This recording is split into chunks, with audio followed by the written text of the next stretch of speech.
Hello viewers. आइए समझें क्यों एक साथ जरूरी है पार्लियामेंट और असेंबली चुनाव की। Why simultaneous election of parliament and assembly is needed? Simple answer, इससे देश के बहुमूल्य श्रम और धन, लेबर एंड यूजफुल मनी का डुप्लीकेशन में खर्च नहीं होगा और इससे जो बचत होगी उससे देश के ओवरऑल विकास में इजाफा होगा। इलेक्शन से प्रोडक्टिव गवर्नमेंट केंद्र और राज्य को मिलती है, स्थापित होती है, जिसे देश की जनता चुनती है।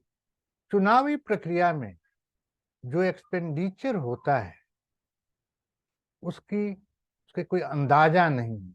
यह एक गंभीरता से सोचने की बात है, विशेषकर तब जब एक ही कार्य के लिए दो बार धन का इस्तेमाल हो।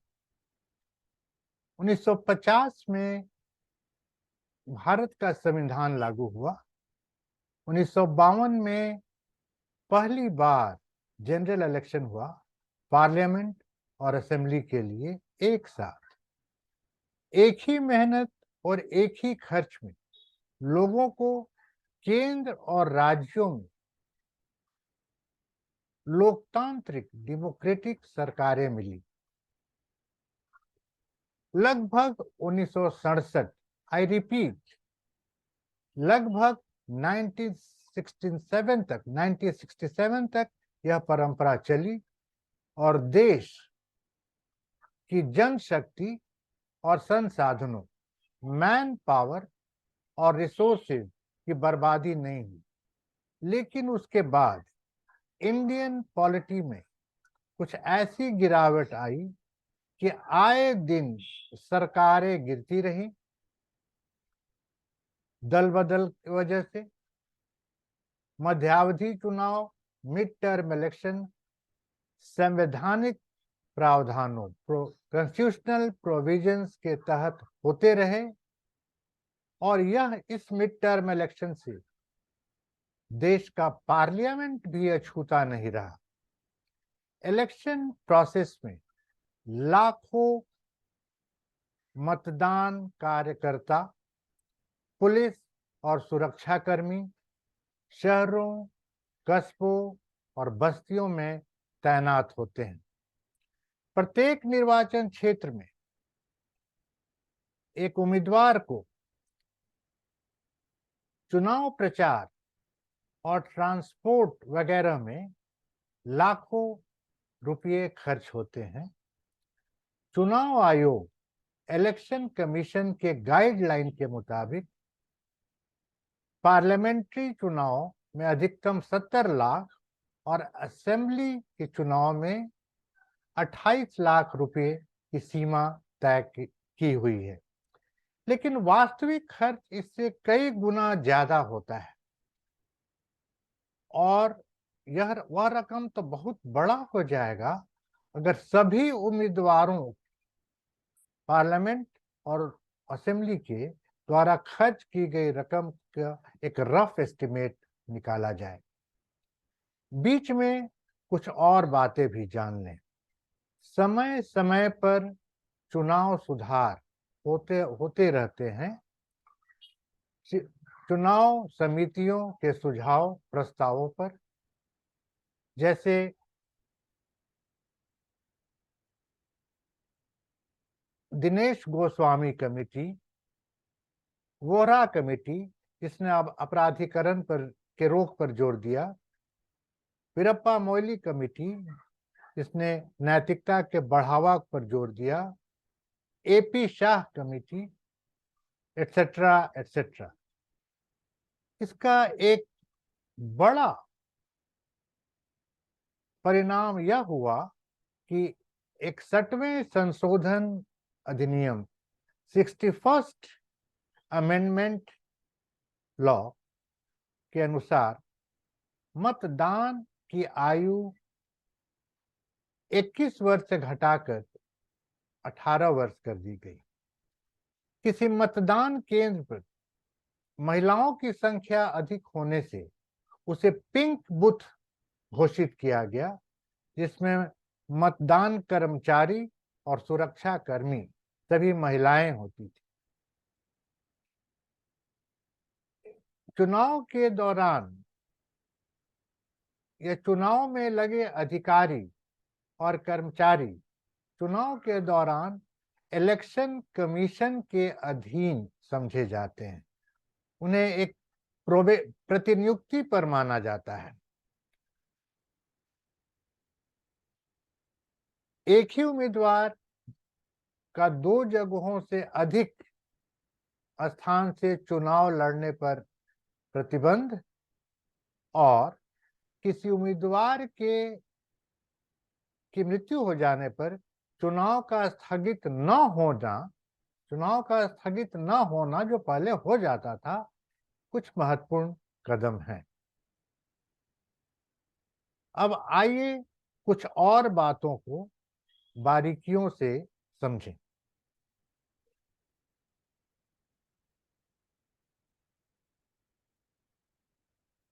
भारत विश्व का सबसे बड़ा लोकतांत्रिक देश है, जिसमें चुनाव कराना बेहद खर्चीला और जटिल है। जीपीएस का उपयोग करके मतदान केंद्रों का रियल टाइम निगरानी की जाती है, जिससे चुनाव की शुद्धता बनी रहे। लेकिन जातिवाद,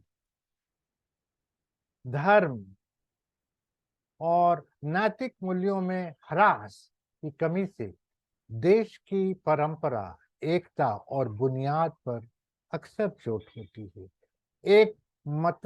एक आम मतदाता का राजनेताओं और राजनीतिक पार्टियों पर आस्था, भरोसा कम होती जा रही है। मिड टर्म इलेक्शन की वजह से पार्लियामेंट और असेंबली का चुनाव एक साथ कराना लगभग असंभव है, लगभग इम्पॉसिबल है, क्योंकि उनके निर्धारित 5 वर्ष पूर्ण होने का कार्यकाल समय अलग अलग होता है। इसमें एक और तथ्य को जान लेना चाहिए हमें। अब लगभग हमेशा किसी न किसी प्रांत में चुनाव, उपचुनाव, कभी आम चुनाव, जनरल इलेक्शन, कभी बाई इलेक्शन होता रहता है और ऐसा लगता है कि हर एक चुनाव जनरल इलेक्शन का रूप लेता जा रहा है। जिस प्रांत को किसी चुनाव से लेना देना नहीं है, वहां के मंत्री, मुख्यमंत्री, उप मुख्यमंत्री, समाज के प्रमुख व्यक्ति दूसरे राज्य में महीनों घूमते रहते हैं और उनका एक ही मकसद है, किसी को जिताना या किसी को हराना। वे ये नहीं सोचते कि उनके राज्य को कितना नुकसान हो रहा है। नेशनल इंटरेस्ट की जगह प्रोविंशियल इंटरेस्ट बलशाली दिखती और इससे जिस राज्य में चुनाव नहीं है वहां भी के भी कार्य इससे को क्षति पहुंचता है।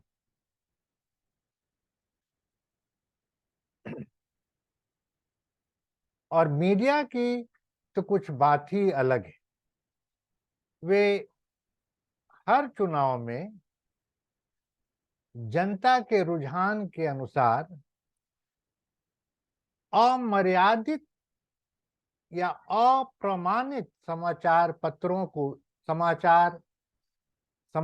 को चटपटा बनाकर पेश करते हैं, जिससे उनके चैनल का टीआरपी का विकास हो। इस चुनावी माहौल में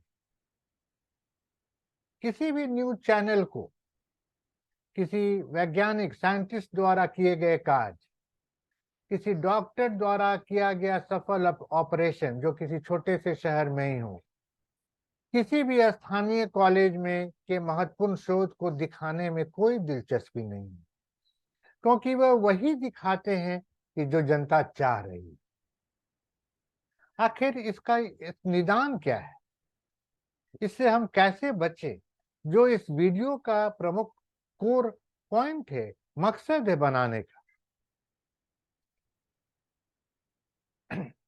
विकसित होते हुए भारत जो भी फिलहाल G20 का जो लीडर चुना गया है या भविष्य का सुपर पावर हो, वहां क्या हो, कौन सा कदम उठाया जाए, वहां पर एक बहुत ही महत्वपूर्ण और बोल्ड अमेंडमेंट की जरूरत है, कॉन्स्टिट्यूशनल अमेंडमेंट की जरूरत है, जिससे parliament and all the state assemblies को 5 वर्षों के कार्यकाल में मर्यादित किया जाए, नियमित किया जा सके और बार बार अलग अलग चुनाव न हो। सरकार इसके लिए एक सुझाव यह है कि सरकार ठीक से चल रही है या बेठीक हो गई है, चेंज ऑफ पार्टी लॉयल्टी के कारण या किसी और वजह से। सबसे पहले तो संविधान के तहत वहां 6 महीनों प्रेसिडेंट रूल लगाया जाए और उसके बाद एक ऑल पार्टी कोलेशन गवर्नमेंट बने संविधान के तहत, जो बचे हुए 5 वर्ष के अवधि को पूरा करे। इसी प्रोसेस को पार्लियामेंट या केंद्र के लिए भी दोहराया जाए। इस महत्वपूर्ण चुनाव संशोधन से, इस महत्वपूर्ण बोल्ड अर्जेंट कॉन्स्टिट्यूशनल अमेंडमेंट से एक ही कार्य के लिए 2 बार धन का खर्च नहीं होगा, 2 बार लोगों का श्रम जाया नहीं होगा और एक ही मेहनत और एक ही खर्च से देश को, केंद्र को और विभिन्न राज्यों को जनता की चुनी हुई सरकार मिलेगी। और ये राजनीतिक पार्टियों के लिए भी एक सबक होगा कि वे बार बार दल बदल या अपने विचारों का बदलाव ना करें।